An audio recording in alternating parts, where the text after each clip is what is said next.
जय श्री कृष्णा। सभी भक्तों का स्वागत है कृष्णा डिवोशन चैनल पर।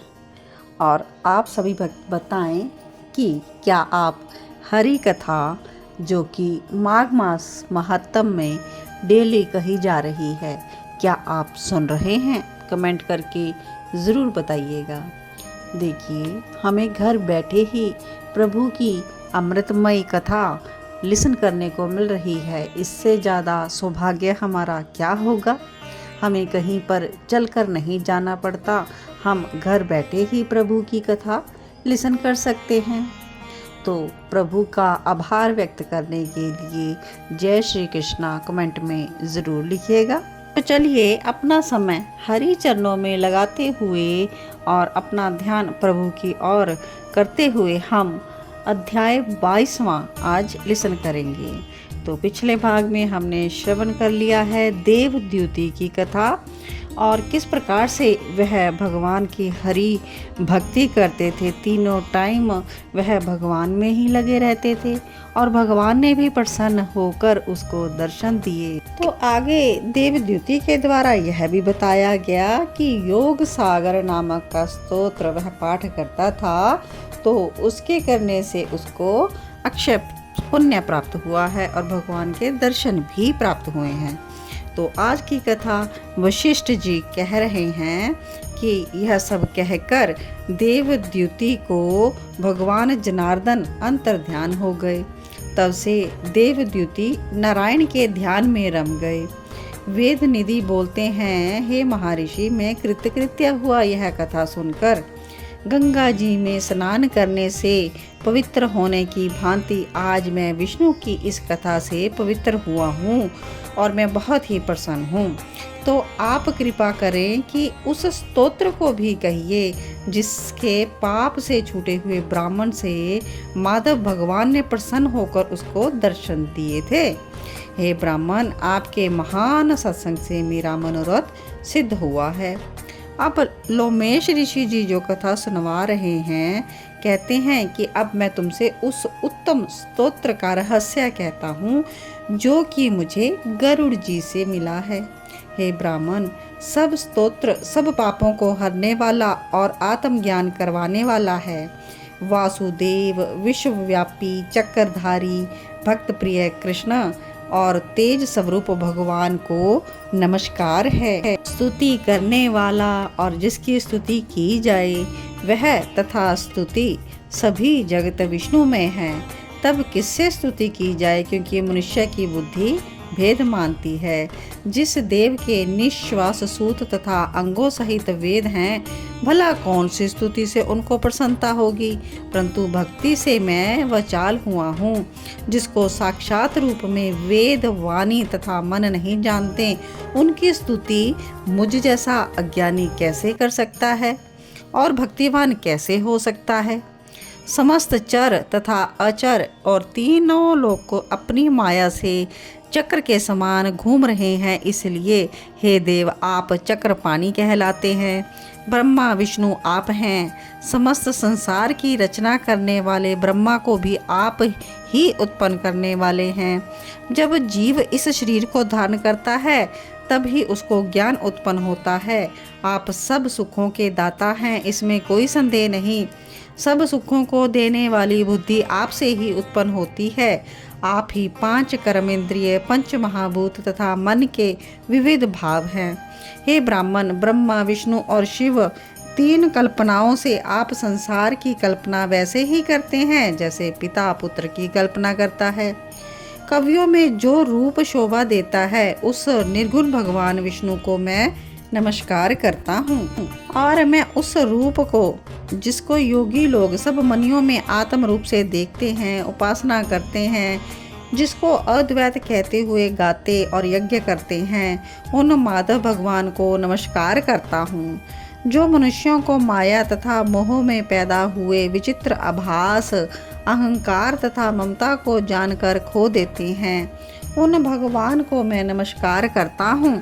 संसार में मनुष्य के मोह रूपी वायु से सदा भड़कने वाली ज्वाला आपके चरणों की छाया पड़ने से नहीं जला पाती, जिसके स्मरण मात्र से मोह, अज्ञान, रोग, दुख कुछ भी पैदा नहीं होते, मैं उस अनंत रूप को नमस्कार करता हूँ।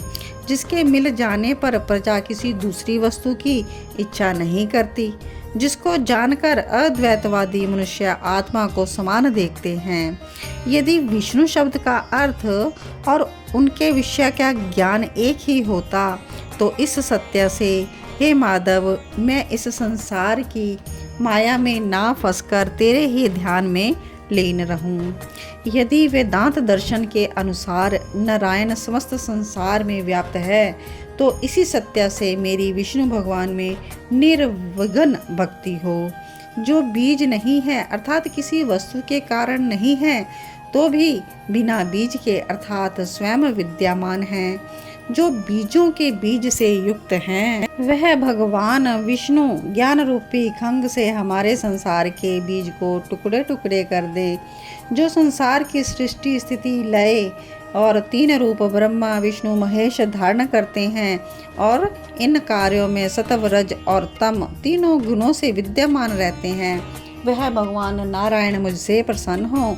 वह भगवान जो सब देवताओं की प्रार्थना करने पर 10 बार 10 अवतार धारण कर लेते हैं, वह मुझसे प्रसन्न हो। ब्रह्मा आदि से स्तंभ पर्यंत प्राणियों के हृदय रूपी मंदिर में जो एक निर्मल देव वास करते हैं, वह भगवान मुझ पर प्रसन्न हो।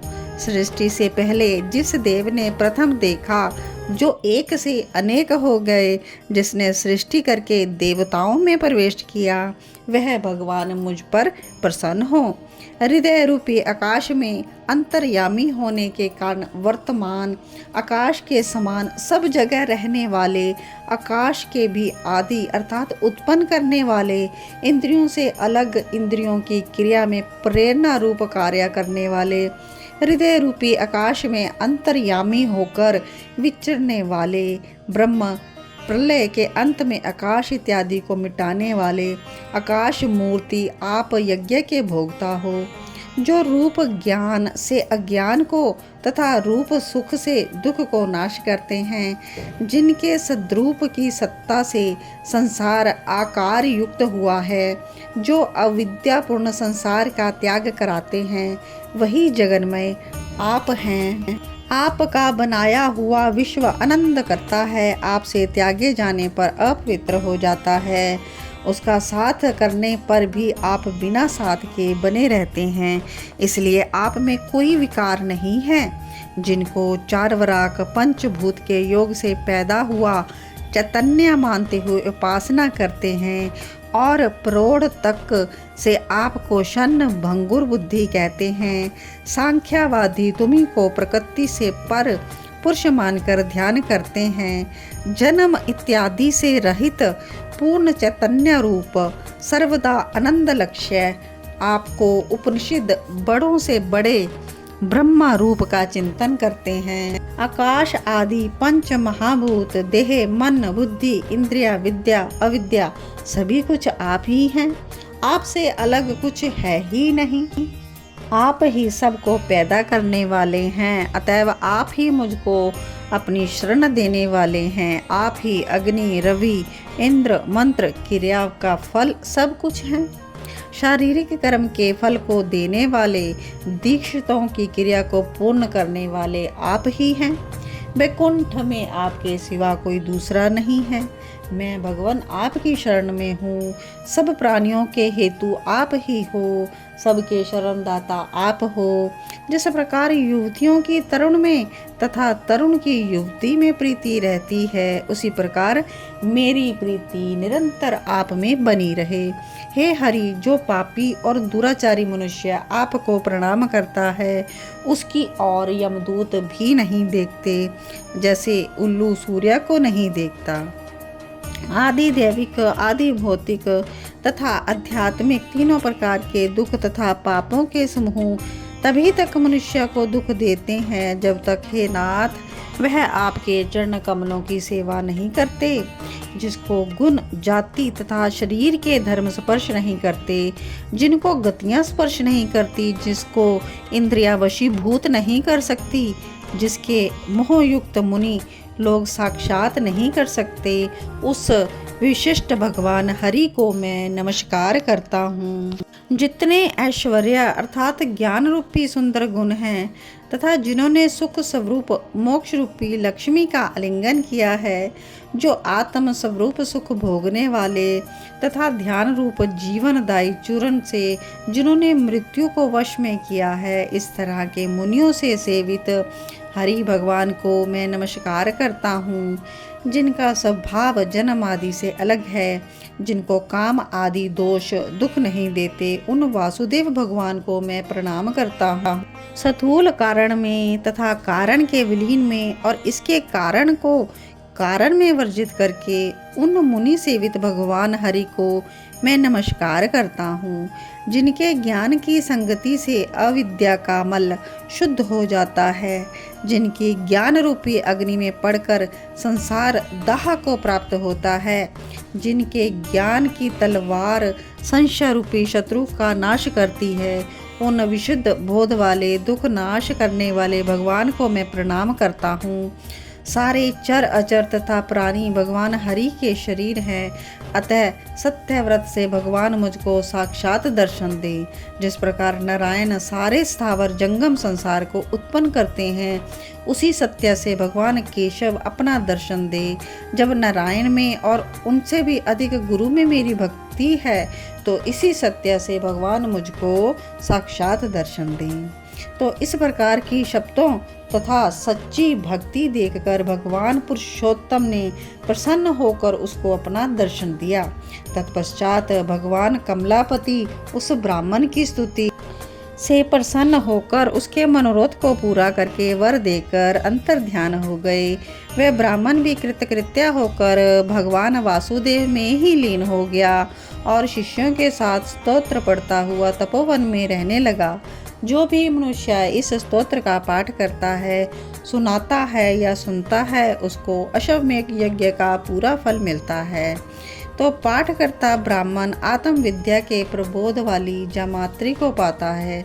उसकी बुद्धि पाप में नहीं लगती और वह बुरा फल नहीं देखता। इस स्तोत्र के पाठ से सब मनुष्यों की बुद्धि, मन तथा इंद्रियां स्वस्थ होती हैं। जो मनुष्य हरि में लीन होकर भक्ति पूर्वक अर्थ का विचार करके इस स्तोत्र का जप करता है, वह पापों को दूर करके वैष्णव पद को प्राप्त कर लेता है। इस स्तोत्र का सर्वदा पाठ करने वाला अपने सब काम और मन चाहे फल को पाता है। उसे अत्युत्तम पुत्र, दीर्घ आयु, धन, पराक्रम की प्राप्ति होती है।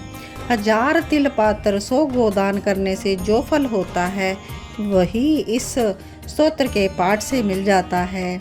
मनुष्य धर्म, अर्थ, काम, मोक्ष जिसकी भी कामना करे, इस स्तोत्र के पाठ से वह शीघ्र ही मिल जाता है। इस स्तुति के सुनने से मनुष्य के आचार, विनय, धर्म, ज्ञान, तप और नीति में वृद्धि होती है। इस स्तोत्र के पाठ से महापातक और उपपातकों से युक्त मनुष्य भी तुरंत शुद्ध आत्मा हो जाता है। बुद्धि, धन, यश, कीर्ति, ज्ञान तथा धर्म सब बढ़ते हैं। दुष्ट ग्रहों की शांति और अशुभ का निवारण होता है। द्विजातियों को इस स्तोत्र के पढ़ने से उनको सब व्याधियों से मुक्ति मिल जाती है। नक्षत्र व ग्रहों की पीड़ा, अग्नि, चोर, सिंह, व्याघ्र, भूत, प्रेत, पिशाच, पूतना आदि किसी प्रकार का भय नहीं रहता। इस लोक और परलोक में अक्षय सुख मिलता है। वह पापों से दूर रहता है। उसको गंगा आदि पुण्य तीर्थों से स्नान करने की गति मिल जाती है। अक्षय धन स्त्रियों का प्रिय और इस लोक में सत्कार प्राप्त करता है। इस स्तोत्र के सुनने तथा प्रातःकाल पाठ करने से भक्तों के यहाँ धन का अभाव, बुरे स्वप्न, बुरी चिंता तुरंत दूर हो जाती है। उस पर विपत्ति कभी भी नहीं आती। देवद्युति का बनाया हुआ यह स्तोत्र विष्णु भगवान में प्रीति उत्पन्न करने वाला और उनका दर्शन करवाने वाला, विष्णु लोक को पहुँचाने वाला है। तो मैंने तुमसे यहाँ पर पाप नाशक योग सागर नामक स्तोत्र का रहस्य क्या है। तो इस प्रकार से आज का अध्याय यहीं पर समाप्त होता है। इसके आगे का अध्याय 23वां, जिसमें पिशाच के मोक्ष के बारे की कथा है, यह आप सभी को कल को श्रवण करवाई जाएगी। आप सभी जुड़े रहें कृष्णा डिवोशन चैनल को, और भक्ति को प्रमोट करने के लिए कृष्णा डिवोशन चैनल को सब्सक्राइब ज़रूर कर लें। जय श्री कृष्णा।